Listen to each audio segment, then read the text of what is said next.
Firstly, we haven't had a chance to acknowledge Michelle for her fantastic, powerful film, so thank you, Michelle.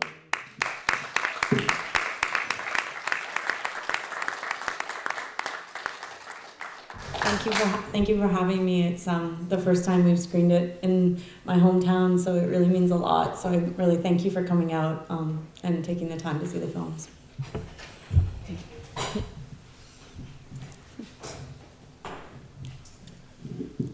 So I'm just going to ask the other people on our panel to introduce themselves, and if they care to say a little bit about their connection to this or why they're here, that's great. And then I'll kind of pose the first question, and we can have a little discussion. And then towards the end, are you able to turn this down a bit? Towards the end, after that, we can take questions from the audience as well, and I'll come around with this microphone so we can all hear it. So, yeah, thank you. My name is Good Eagle Woman Who Takes Care of the People. My English name is Angelique Eagle Woman, and I'm the Dean of the Borlaskin Faculty of Law at Lakehead University. And I'm going to speak about the legal issues that are going on with the movement to stop the Dakota Access Pipeline, and then what's continuing to go on. The next one is the Keystone Pipeline, which is planned to come straight through South Dakota. So that's the part I hope to contribute. One thing I do want to say is that a lot of the people that were part of the movie said something that's very true, and is the reason that I have a career in law. Is that, we don't always look to win, but we always look to continue the struggle. And so sometimes that's why we do the things we do. So I look forward to our conversation. And my name is Christy Radborn. I'm in a unique and interesting position tonight. I am an environmental activist and a social justice activist, and that is one of the reasons that Bay Street Film Festival asked me to come here. I've done quite a bit of local activism here.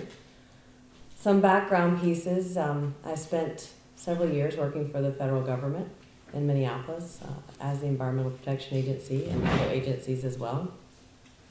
But most notably, and what I don't think the organizers knew until we revealed yesterday, we were all three invited to chat on a conference call.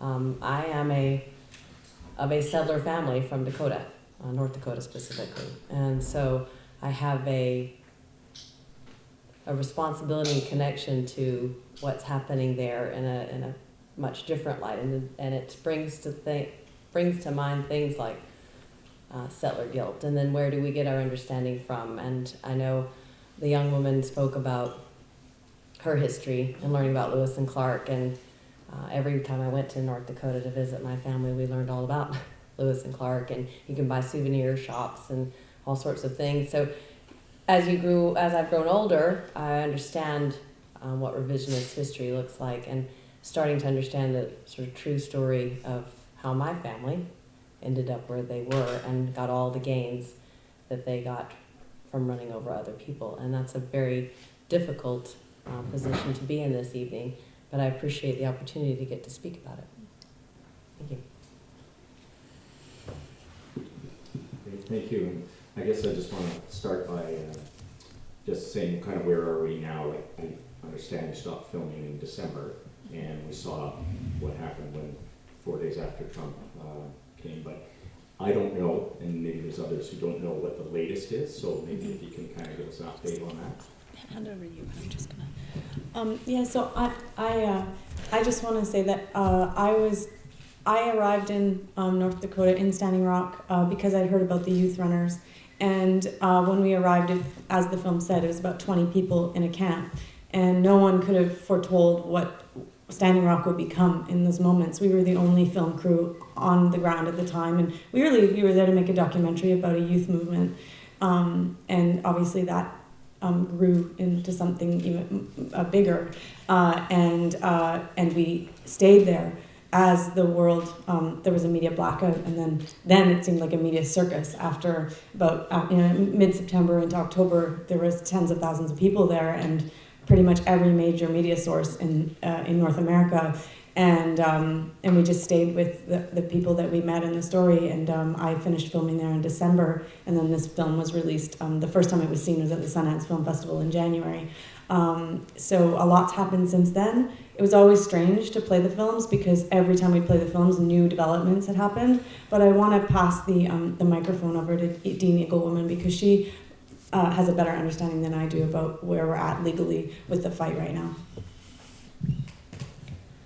So in July 2016, the lawsuit was filed, the Standing Rock Sioux Tribe versus the U.S. Army Corps of Engineers. And Earth Justice was part of that. Sanoski Chambers, Saxon and Anderson was actually the first law firm I ever worked for. They represent Standing Rock. Ogallala filed, Cheyenne River, Yankton, and then many amicus have been filed in there. And they asked for two things, an injunction and declaratory judgment stating their rights. The injunction has been denied, and they're still looking to appeal that. But at this point, and it's sad to say, on March 29th, oil has flowed under the Missouri River. In terms of the declaratory judgment, they are filing for what's called summary judgment, where they're asking the judge to take the facts as given currently and rule in their favor that the National Historic Preservation Act was violated because of the sacred sites and burial sites, that the National Environmental Protection Act wasn't followed properly, there wasn't a proper environmental impact statement, that when President Obama issued the agency, the U.S. Army Corps of Engineers, to do a full environmental impact statement, and it's reversed. That's considered an arbitrary and capricious decision under the Administrative Practice Act, or Procedures Act, the APA, and therefore there has to be a reason given by the federal government. There was no reason given when President Trump then signed the executive order and discontinued the EIS, Environmental Impact Statement. Part of the litigation is also the treaty and trust claims that the tribe's treaty rights for drinking water, schools, burial sites, hospital services were not taken into consideration when the U.S. Army Corps of Engineers gave the permit. The court, in denying the injunction, said the risk is low and that people can be given bottled water. So the summary judgment is being expedited, and there should be something happening in the next few months on that. And no matter what, the expectation is that it will continue to be appealed. It's in the D.C. Circuit, or the D.C. courts right now. It would then go to the D.C. Circuit, and then eventually the U.S. Supreme Court. So that's one side of the litigation. The other side is the criminal side. So with the people on the ground in the protests, there's a timeline there really beginning in October where the militarization started. October 10th, 29 people were arrested, many with felony charges. October 22nd, 122 arrests. October 27th, 144 arrests. And with those arrests, there weren't that many lawyers in North Dakota that were willing to step up and represent the people who were jailed. And so just 2 lawyers in North Dakota filed for what's called pro hoc vice, which allows other lawyers to come in under their license and represent people. And the North Dakota Supreme Court allowed pro hoc vice, but only on the basis that it could be pro bono litigation only. So you cannot pay any outside lawyer who comes in to represent any of these hundreds of people that are being charged with felonies. And like I said, did I mention I'm Sister in Wapton, Dakota? So, it's a very powerful time. The next thing forward, people are looking at is Keystone. I am licensed in South Dakota, and so I would be one of those people that could go and open up pro hoc vice to others. So this was, in many ways, the largest contemporary gathering of tribal nations. And global dimensions of Indigenous rights became apparent. And so things will continue from this. Can I add something? I just want to add, when we talk about felony offenses, that comes with a 5-year mandatory minimum in prison. A lot of my friends that I was on the front lines with were charged. A few of them were charged with not charged. They were, arrested. They were able to beat their felony offenses in court, and those were dismissed. But for many of these people, that's very real jail time. And what was really hard as a filmmaker was that our cameras were being used as weapons. So, for example, if someone had put a live Facebook post on and streamed it live, then the police could see, based on a Facebook post, that the person was there, and then they'd be arrested days or sometimes even weeks, months later, based on them being seen in a video. And, one of the things that made a lot of news was Amy Goodman from Democracy Now! She was on the ground when the attack dogs from the private security forces were unleashed. And she was actually charged with a felony offense for being there. And that footage went viral and is a large part of why the world saw what they saw. And it turned a lot of eyes to what was happening in North Dakota. But I wanted to just add that LaDonna Brapel-Allard, who started the Sacred Stone Camp, she was basically, her camp was destroyed and taken over by the Bureau of Indian Affairs because it was deemed that even though it was private land and land that her family had always lived on, it was still owned by the tribe, and they saw it as a conflict of interest to have the water protectors there. So she was asked to leave, and everything was taken. And they had quite a lot of infrastructure there in terms of outbuildings and yurts and the kitchen and things like that, and that was all taken away, and everyone was asked to leave. So now a lot of the water defenders and protectors that you saw in the film, they are moving on to other camps, like against the Keystone and against Kinder Morgan. You're welcome to add something if you want. It's up to you. I just think one of the things I was asked to speak about, and they really highlight it in the film, it's that opportunity that government finds to continually step in and take things that don't belong to them, and to do that, it breaks up the fight. And the idea is to dilute the power that a group of people can have, and the way you do that is to fracture them and to take things. And it's fascinating to listen to some of the federal agencies that are involved, because there's some, I know they mentioned that they had taken away the ability of tribal police to arrest foreign people, so to speak, on their own land. But they've given that right to the FBI. They made them the police force, which the FBI was the ones that started, was where the conflict ended at Wounded Knee in 1973.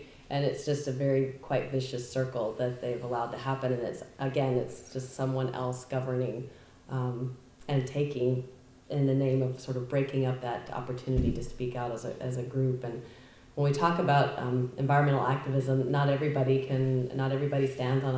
gets the opportunity to stand on a pipeline construction. There's a lot of ways that people get involved, but Angelique actually really brought out a really important point, that it's not always about winning or an end game. A lot of times it's about finding ways to either stall or redirect or remove or move around. And some of the most successful ones I've been involved in haven't necessarily targeted a complete end to the project as much as an aspect of the project that would delay it long enough to make it improfitable, because after all, that's what the folks are in it for, is profit. So there's definite strategy, and there's people from sort of all walks of life that are needed as we move forward in those struggles. Okay, maybe we can open it up to any comments or questions that anyone from the audience has, or any of them. If you do, just let me know. I'll bring you the microphone. So I'll just add stuff while we're waiting for a question. One of the things that's happened too, and it happened with Wounded Knee of 73, was that Indigenous people go global, go international when domestic law breaks down.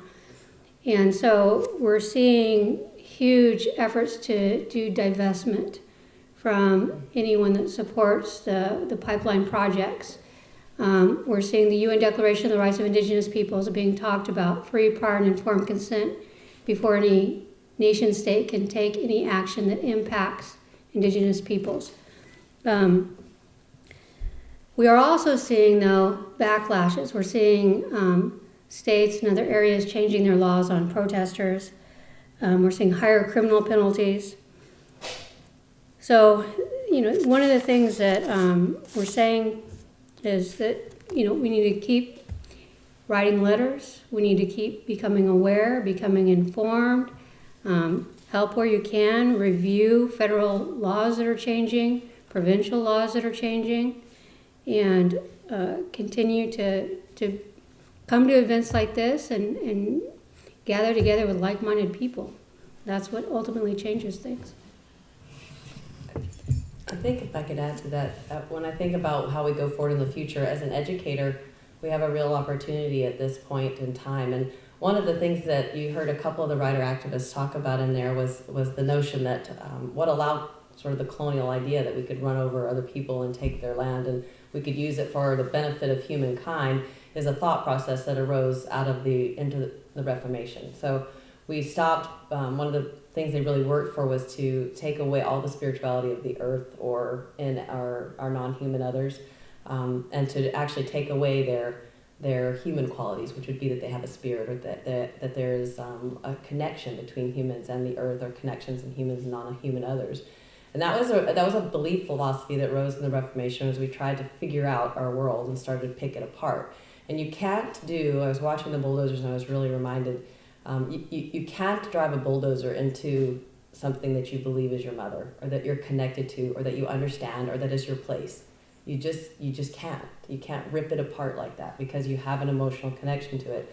And so when we talk about educating young people moving forward, it's really helping them connect with their places and their spaces, wherever that might be, whether it's here in Thunder Bay or my home in Atlanta or my family's home in Dakota, wherever that is, they need to understand and have that education piece that moves us forward in thinking about how we're actually connected and how we belong to land and we belong to place as much as it belongs to us, and that once that reciprocal emotional connection is established for people, it's much more difficult for them to be able to just run it over or to dig through it or to tear it up or to put it at risk, and it becomes something that they embody. And I watched all the young people in this incredibly encouraged. There's been a bit of a movement, we talk about generations and they've given them lots of labels over the years. I'm a Gen Xer, I guess, according to that label, but they are talking about the fact that our new generation of young people, we are raising probably the most activist, the most connected generation yet, and that they may be the ones to actually lead us on that path. And I think it's really important as we think about how we move forward that education is a really key component of it, and specifically how we make sure that children and people understand their place and are connected to it, because that's what enables us to have the empathy to go and stand on the protest line, or that enables us to say no to something that seems profitable and makes sense in the economic realm but doesn't make any sense in our future realm. So I want to answer any questions that you guys have, but I just want to add something really quickly to that, and that is, like I was mentioning to you, every time I show this film, it's a bit of an emotional journey. I actually have a really hard time watching the films, even though I've seen them over 100 times now in editing and showing them around the world. But every time I show it, something happens. And so I was in New Zealand maybe a week and a half ago, and I was showing it in Maoriland, New Zealand. And as I was there, they passed a law giving human status to a river, meaning that anything that happens to that river is looked at in the court the same way as how you would look at hurting a human. And that was a really incredible thing to watch happen. And that's the kinds of changes we're seeing in the world as we grant not only what Christine's talking about, like giving these spiritual values to our children, our education, but also in the court system, actually changing the laws so that we can recognize that these are entities that are to be protected and held in the same regard as human life. The second thing I want to just add is that divestment is a really great way to help, because we're still living in a Western society, capitalistic mindset in our world, and unfortunately that's the dominant society. And when you take your money out of a bank and you tell them why you're taking it out, I'm taking my money out of your bank, TD, because you support the Dakota Access Pipeline. I think it's unethical, I think it violates human rights, and I don't want my money here. And you move it to your credit unions. You make a big statement, and that's really powerful. And when I was in also in New Zealand. I believe it was Denmark. I think it was Denmark. One of the Nordic countries divested billions of dollars out of the Dakota Access Pipeline. It was the Netherlands, Norway, and Switzerland. So yeah, and they divested billions of dollars. So we can do that too. We have that power. If there's any questions, it can be political, but it can also be about how the film was made. Oh, and I just have to tell you, sir, with your hand up, I saw you see Dennis Banks in the background when you were watching the film, and I was like, he sees Dennis Banks, that's awesome. Anyway, what's your question? Yeah, I just wanted to, that was my favorite part, see Dennis back in the game. I've worked him for a long time. And he took me all through Europe into Moscow on typically what those young miners were doing was we had a spiritual run through Europe, ending up in Russia, which was fantastic experience.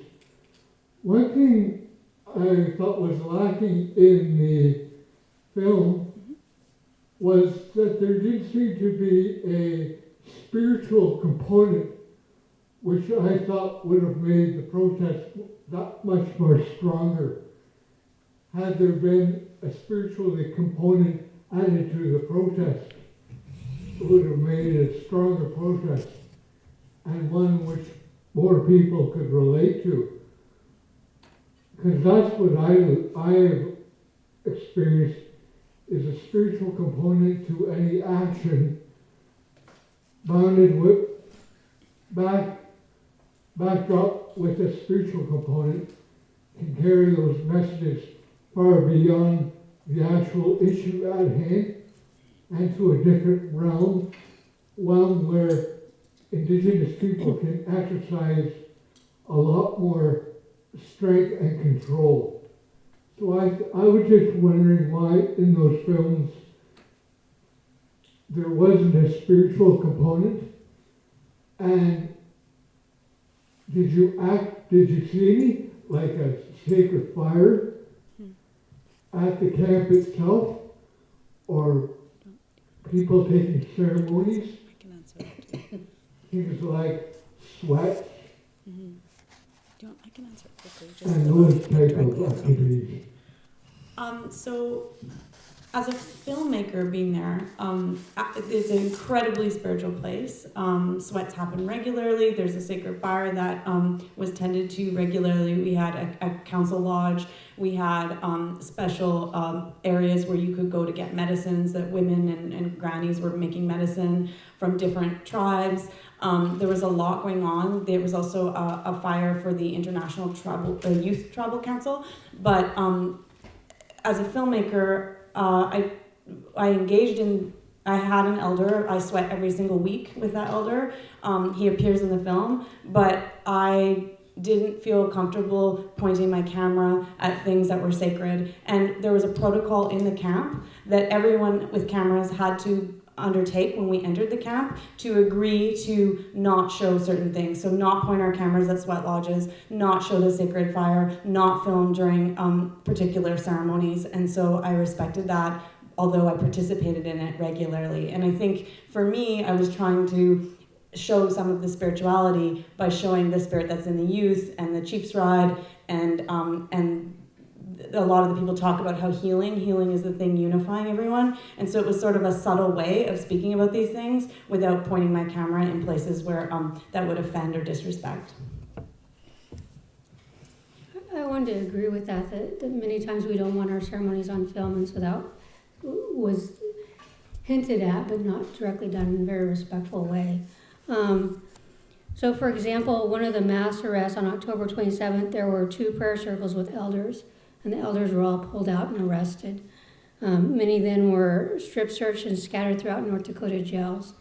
There were numbers written on people. They were put in dog pens in certain areas. There was a lot happening here, and there was a huge spiritual sense to all of this as well. And it wasn't being respected there, but again, we continue to go back to our spiritual practices for strength. yeah, and go to you after, the man in the black jacket, yeah. Yeah, I was wondering, you said that they could have taken a different route. How difficult would that have been? Like the pipeline? To reroute the pipeline? Yeah, over these. I know that, I mean, I don't know, I mean, the pipeline was already being built. There was only a small percentage left to be built when we were basically standing in the face of it.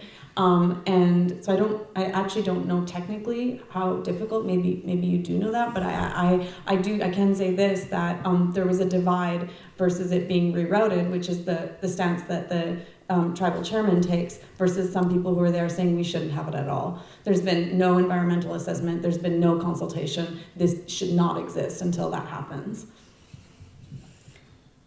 So it was originally routed above Bismarck, North Dakota, and the city came together and said, no, reroute it. And it was rerouted. It was rerouted south, straight over Standing Rock Sioux Reservation. The route that they wanted going to Illinois would have to cross the Missouri somewhere. And so the U.S. Army Corps of Engineers is responsible for permitting any construction that crosses a waterway. So it would always involve the U.S. Army Corps of Engineers. In the United States, for states to grant permits for pipelines is ridiculously easy without any kind of assessment at all. Really, that's amazing. For a water tributary. Very unregulated. There was a question. Oh, go ahead. Sorry. Also, could they just, like, this is native land, like that they could just go on there, like it just the government just legislated and said it was fine, just go ahead. There's hardly no. To me, they could just kind of just do this nonstop. But it looks like. In 1823, the U.S. Supreme Court ruled in a case called Johnson versus McIntosh that by stepping foot on North America, the United States, as the subsequent authority from Britain, gained superior title to all lands that were owned by indigenous people. And that because of stepping foot on our land, that we had only the right of occupation subject to the will of the United States government. And that is still the law today. Occupation has been probably the most successful tactic that Indigenous people have had to assert their rights. There was a question at the back, sir, in the black turtleneck.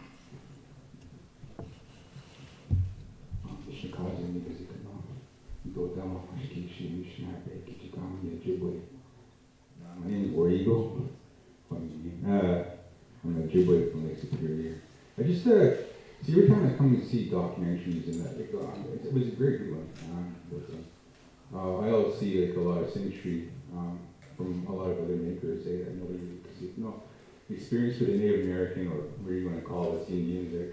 Everybody's all confused. What do you call these people? They're Indians, Indigenous, Native Americans, Aboriginals. It's all legalities. How they deal with you and treat you. But the residential schools that exist over there in America, and they did hoard them up just like they did here. They created reservations, but in Canada we call them reserves. They're all Anglo, because they come from Britain. And I just thought there was a lot of symmetry in a lot of this, and I just see history repeating itself.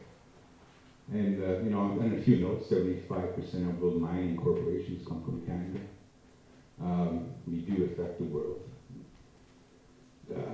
There's so much to these issues that are so complicated because it's not just environment. You're dealing with nations of people that have laws. But see, those laws are recognized, so Indian people are forced to go the attorney or lawyer route. And that also became a mystery to me because I had to go to the court, and I did win, but I invoked sovereignty, and I invoked treaty law. And I had to declare everything, and I didn't lose a lawyer. And ultimately I won, but they kept my case really quiet. So I was the last guy at the end of the day. They put me in jail, so I had to write myself out of there. And I had to use everything. I had to be native. I had to say my name native. I had to know public and private side of the matter on the paper. So then I knew that there was a heavy fraud going and carrying on both sides of these countries over Indian resources, and to keep these people as children So you can just, and then you gotta bring people here to work these resources. So you don't give any consent. And so what do you do with these people that you're trying to rob, eh? So you have to turn them into, you have to kind of change your thinking. You gotta do all kinds of crazy things still, like all kinds of social experiments have to happen. And they have to go by the wayside because the general public is kept in quiet. It's kind of information segregation. And it's interesting to see a lot of people kind of like waking up to the night, right? 45, and you know, like dad, in 1970, the Wounded Knee American movement was popular then, and Oka happened over here. We just briefly had Idle and War in 2012. There was Chiapas in Mexico. There's still all kinds of other blockades going around, and the bill was the one that had the notions, and rightly so, being by the Black Hills in the heart of the earth. So so getting back to spirituality, there was a war between science and alchemists or medicines, and how we were going to teach our children. So science had 4 elements, and alchemists had 5. They included spirit, and just like Indians, this is the meaning of the pentagram. You have 5 elements. The 4 bottom bars of your pentagram are the elements, and the highest is Aether. So the medicine was kind of the same thing for other bars. Your elements in your one is spirit or Aether. So the philosophies and scientists of the Americas got left by the wayside because there was previously also 1492, but left by the Moors in the Vatican. They're just heavily. So you get this whole mystery of information and where it's come from. So I think what's going to happen here, people are starting to wake up, and it's not just Indians. You know, like we knew deep down we had an immense attachment because we didn't leave the attachment from. So and the system that we have, there's no alternative. Because I worked in the tar sands, I was there for a long time, and I know for a fact there's no energy B that's going to run this world. Nothing. So what's going on now? These billionaires are going to continue to make money. They're still going to railroad everybody through. They'll play the stall tactic. They knew Trump was going to get in. And they knew it right at the cusp. So they played along as if they were your ally or friend. And they knew the inner workings because these people have secret societies. These people have inner workings and inner clubs that we're not privy to because I'm not part of that. And our Indian people aren't part of that economy. We're not part of that system. We're not part of that political body internationally. You can see people, the remnants of Victoriaville. There's a whole, the cross Canada, the opium crisis. These are all social things meant to dumb everybody down. And it's not just the Indians. You can focus on them because, you know, you have to blame somebody. You got to point your finger at somebody. But until you wake up and take a comment for yourself, you got to point your finger at you, ultimately. And you got to remember that the Indians that were here in Banner Bay were removed to Mountain Cave, into a swamp, so that these people could have this reserve that was, and that's why they got paid out the $90 billion, because this was legally a reserve. And whoever bought houses and homes on the land were buying from that reserve, but the reserve didn't profit. Council. So they all use all these conspiracies. So whatever happened over there, it's remnant around North America, everywhere. The Paiute, the Coast Salish, and Nicmac with the fracking. Got the Inuit now. You know, so you have to stand up. You have to find another way of doing things. We have to, because we don't have access to the same source of power that most people do. We don't have access to politicians. We don't have access to financiers and bankers. Yes, I can divest, and I switched over to credit union. I don't need a cell phone. I cut my cable off. I don't even drive. You know, because of that, all that kind of stuff. Like, I know about that kind of stuff too. Like, you know what I mean? Most of my Indian friends know about that. We're just kind of freaked because the rest of the world doesn't really know about too much about that. It's trippy, man. Anyways, I'm thank you. Yes.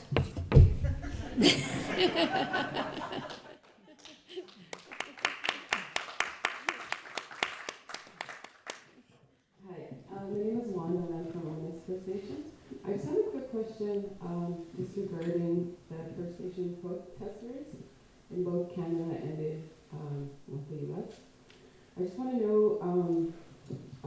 how much, like, about the violence of the First Nation protesters and with the demonstrations, rallies, with the security, the police, the RCMP, the workers. How much awareness is there? Because it's also a justice issue with high incarceration rates with the police.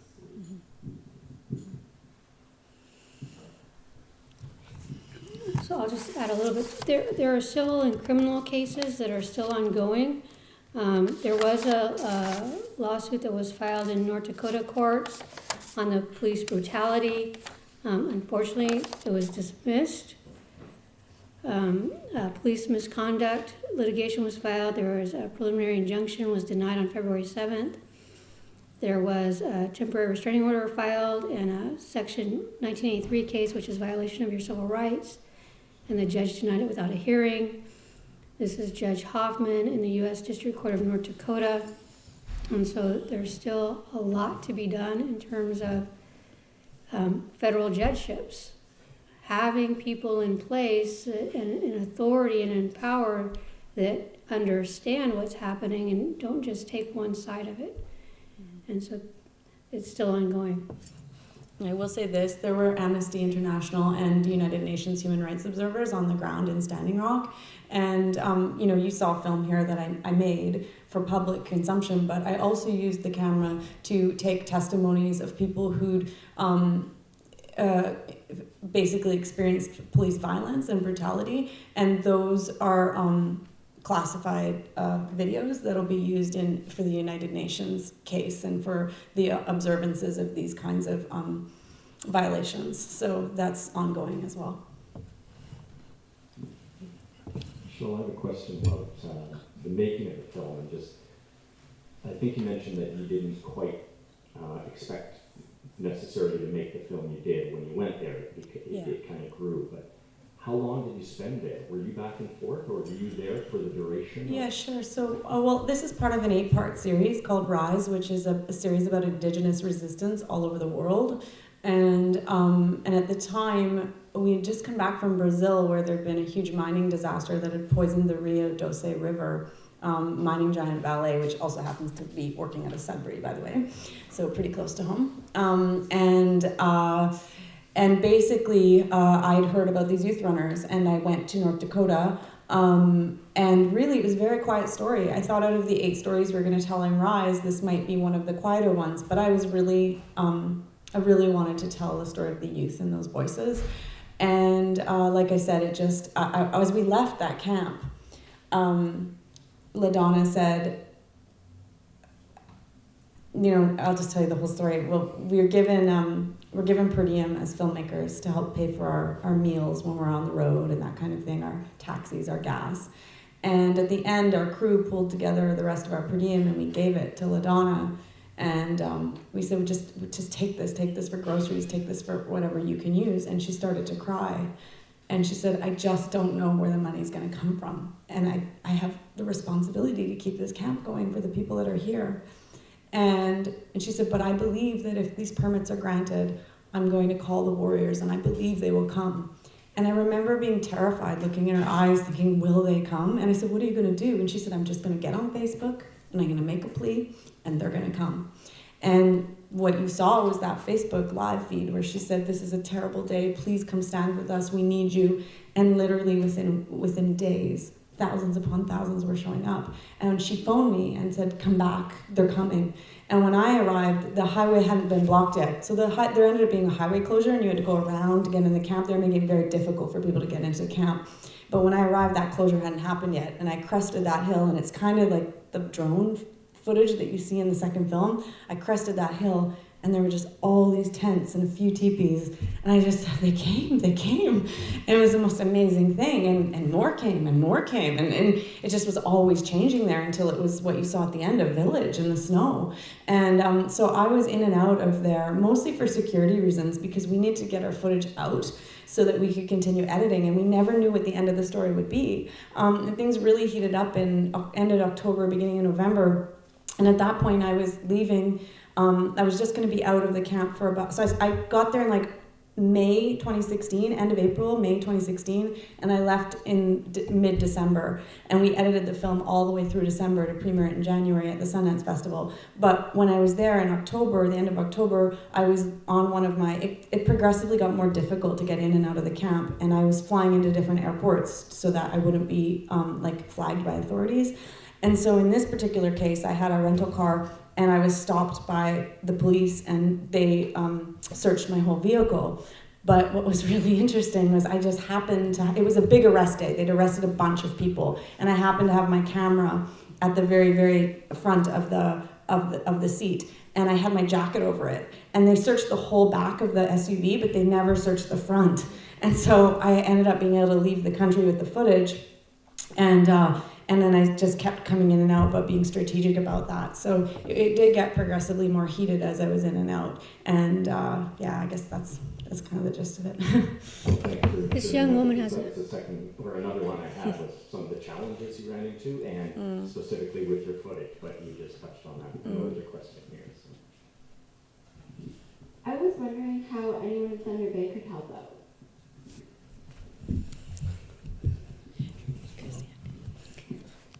You can organize people to write letters to any project that you see going on that you think is going to hurt the land or the earth or a community with the Dakota Access Pipeline. You can still write letters on behalf of them, and you can send those to the government here in Canada. You can also send it to the United States government. You can also send them to the UN. You could ask people in your school to do that. You can get on Facebook, you can get on YouTube and post videos about why it's important, any things like that. There have been walks and protests in Thunder Bay. Those things help. So anything like that would be very useful. And then prayers. I believe strongly in prayer. There was a gentleman back there who's expressed some surprise at the way the states organize sort of their regulatory structures, and I spoke not very long ago about some of the budget cuts that Trump has recently brought in, and if you'll notice, they're at most of the regulatory agencies that do things like protect the environment or protect those that don't have much, or that provide education or housing or health care. And that's very strategic, but it's going to create, I think, and I'd be interested in Dean Angelique's opinion on this, that it's going to create quite a regulatory crisis in the United States, because when we talk about environmental law specifically, the Environmental Protection Agency was founded at a time when the president was quite weak. That was Nixon's days out, and so they were able to force through legislation with a lame duck government. And creating that agency, they created a massive regulatory structure that includes, it's a codification of thousands of pages of laws, but it all governs things like pipeline access, or it governs waterways, air pollution, water pollution, waste, so waste disposal, including hazardous waste, and then something that's little known as rodenticides and fungicides, so that's like chemical pesticide spraying. So all of that expertise is housed in within that agency, and you have everybody from scientists to people who are like me who enforce those laws. By gutting that budget and losing 3,900 people in one fell swoop, you essentially have now a set of laws that have absolutely no backbone. There's no ability now to even enforce those where there a will before. And one of the reasons that they attacked those agencies is they did have a will to do their job and do it well, because those were usually lay citizens that came to that through a love of either science or a love of environment or why they got there.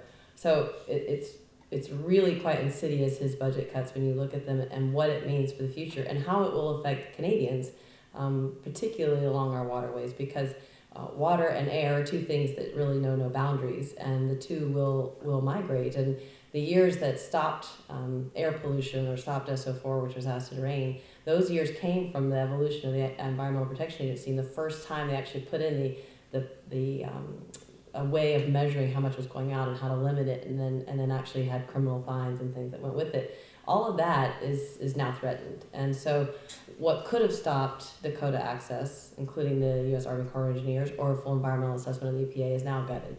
So as you watch other projects come forward, they will face less and less actual government regulatory restrictions, and there's a diminished ability for those people to actually do their jobs, which are those environmental assessments that often are the place that activists found ways to protect. So when we worked here on a particular case, we went through we went through the Canadian equivalent of the EPA, and we fought on the grounds that it needed a full environmental assessment, rather than saying don't do it. And we knew that once we got to that point, the requirement for the full environmental assessment, that the project would likely die out because it was no longer profitable. And so those kinds of things though require strong regulatory system, and they require the people and the personnel and the budgets to do it, and they need unfettered autonomy, and that's something that I think we're going to see. It's already diminished under Trump, but it goes forward, and I think will create quite a regulatory crisis that will affect how we work here in Canada, because we share those airways and waterways with the U.S. The day after the U.S. election, I spoke at the Water Quality Board at Fort William Historical Park, where U.S. and Canadian representatives meet annually. And so Lake Superior, protecting it is something that everyone here in Thunder Bay can do, because the budget for protecting Lake Superior on the U.S. side has already been cut. That was the first thing that went. I just wanted to ask about the Navigable Waters Act, and if it is still the case that in Canada then the pipeline can go through just about anywhere, since so few of the waterways are not protected. Is that correct, or?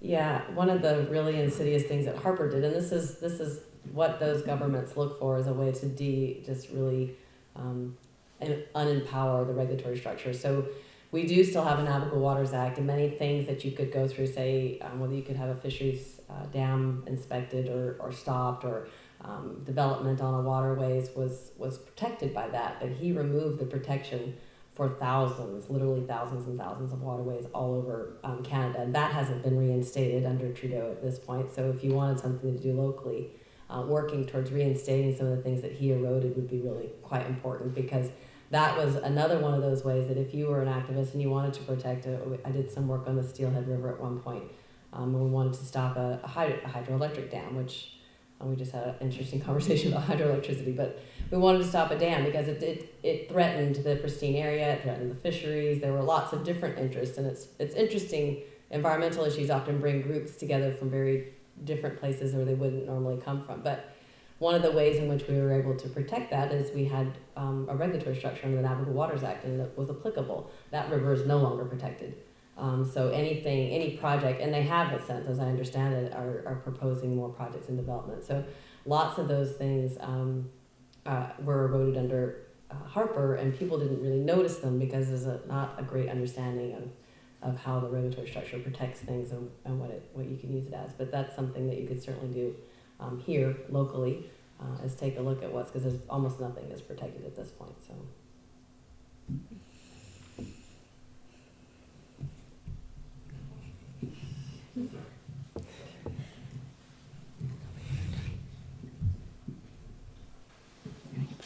Hi.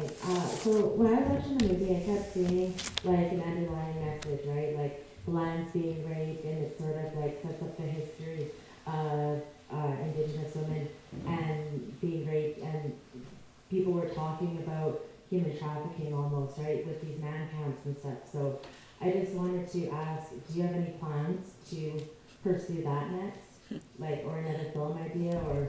That's very funny that you would bring that up. Yes, I'm leaving for North Dakota in 2 weeks. I'm working with Laura Poitras, who, her company, she made the film Citizen 4 about Edward Snowden and the CIA, the whistleblower, and she has a company called Field of Vision, and they commission 12 documentaries a year by international filmmakers, and she came to me and asked me to make another one in North Dakota, and I said, can I make it about sex trafficking? So I'm going to Fort Berthold in 2 weeks to make a film about the sex trafficking that's happening in the region due to the increase in oil workers and the oil demands and things like that. So yeah, that film will probably be done by the end of the summer.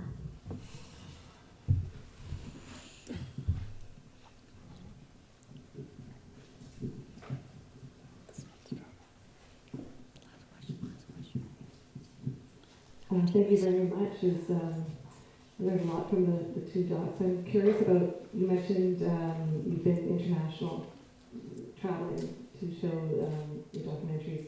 How much interest have you been getting in the States? Actually, it's been really incredible. What I was really excited about was there's been a lot of interest in the States. I was in Washington, D.C., showing it at the Environmental Film Festival there, 2 sold-out houses. We also showed the film we made in Brazil. I've shown it at New York University before that, all over California, into the Southwest.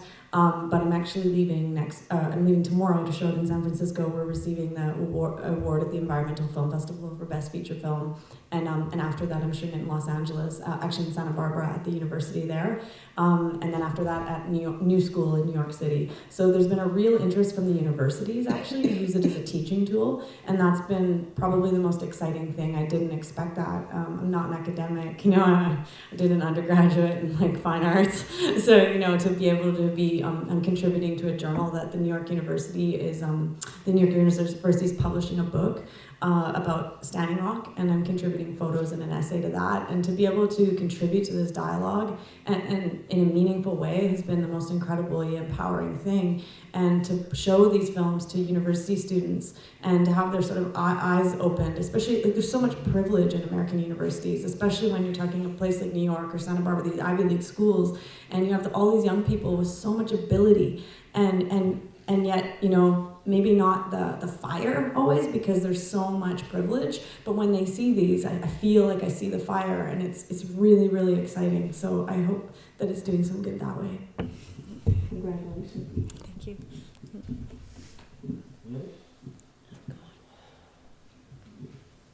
Good evening, my name is John Petfield. I'm from Newark, which is about 600 kilometers northwest of here. I heard a comment that the Bureau of Indian Affairs went and took over Donna's and her family's land. Can you tell me what happened with Donna and afterwards? I don't know legally all the legalities. I know that the tribes. So, under U.S. law, the United States government has declared itself the trustee over all of Indian country, all Indian lands.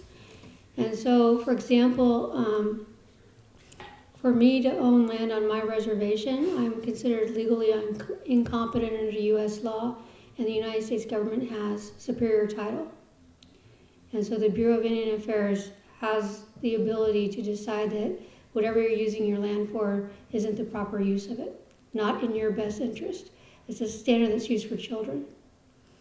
And so if the Bureau of Indian Affairs determines that it's not in your best interest to have a camp where you invite people to, then they have authority to bring in federal police and dismember it. And they can repurpose it. How different is that here in Canada? So I could answer some of that. don't know exactly. I do know that those that have housing on reserve are considered, they have the house and can occupy it but don't own. Is it 6? I'm going to look to a friend. Is it 6 inches? There's a standard actually that you can only possess, which is also, yeah, it's the depth of a shovel. I think it is what the original sort of standard was. So can they repurpose it? I've never seen that. I do know that they are supposed to consult when they bring in. I know we were talking about mining back there. I think many First Nations communities in Canada would tell you that they are not consulted, it's not adequate, and they aren't given a voice. And so then I would say that yes, their land is repurposed for whatever the government deems as profitable. I think that's happened all over, particularly Ontario. I think it continues. It's one of the probably standing arguments with the Ring of Fire right now. We can look no further probably than out of Wapiskat and the De Beers diamond mine. It's one of the richest diamond mines in the world, and that it's next to one of the poorest communities in the world. So though the same, I don't know the regulatory structure as well as Angelique does in the United States. I do know that if you are living on reserve, you're not considered to own that land. You're sort of a guest there, is the way you would look at it. And it is certainly founded on the same tenets that you're unable to care for yourself, that we are working in trust for you. The Education Act is purposed the same way as well, the Federal Education Act, that we will educate you and we'll decide what's best for you. So it's the same colonial premise that governs it as well. But I would say if you look to the mining industry and the way that First Nations are consulted or not thereof, they certainly find themselves able to repurpose land for what they want without asking.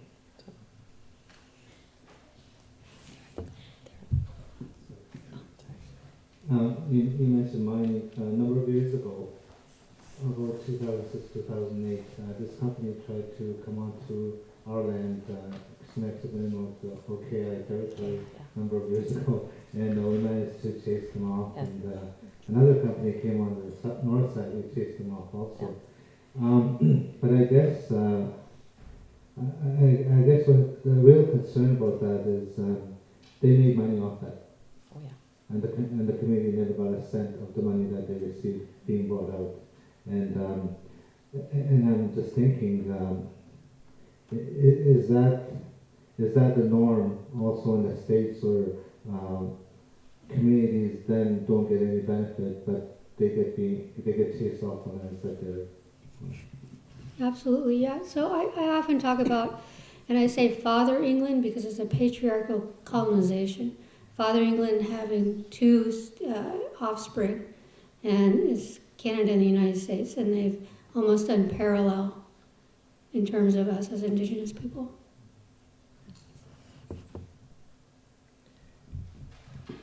Just picking up on the previous comment about where the film stuff is, where it's screening. I was wondering, is it either going to Hot Box or TIFF, do you know, or will they? So the film premiered at Sundance, and so we're just kind of rounding out our festivals. So you can watch it on Viceland. In its stream, I believe, I'm not sure if for a limited time it's streaming on the internet, but we just tried to make it. I fought really hard with the broadcaster to be able to make it available so that people in northern communities and in underserviced communities could see these films by using the internet. So we're doing a lot of kind of event screenings like this, but really we're trying to make it as widely available as possible. Yeah. Anyone else? Is there anything any of you would like to say before we kind of wrap up? Thank you very much. Thank Yeah. you. Thank you so Thank much. you for making Really this appreciate chance. being here. Well, thank you to the three of you very much for agreeing to do this and attending, and Michelle for coming. Michelle came in for the film. She leaves first thing in the morning for San Francisco, as she said.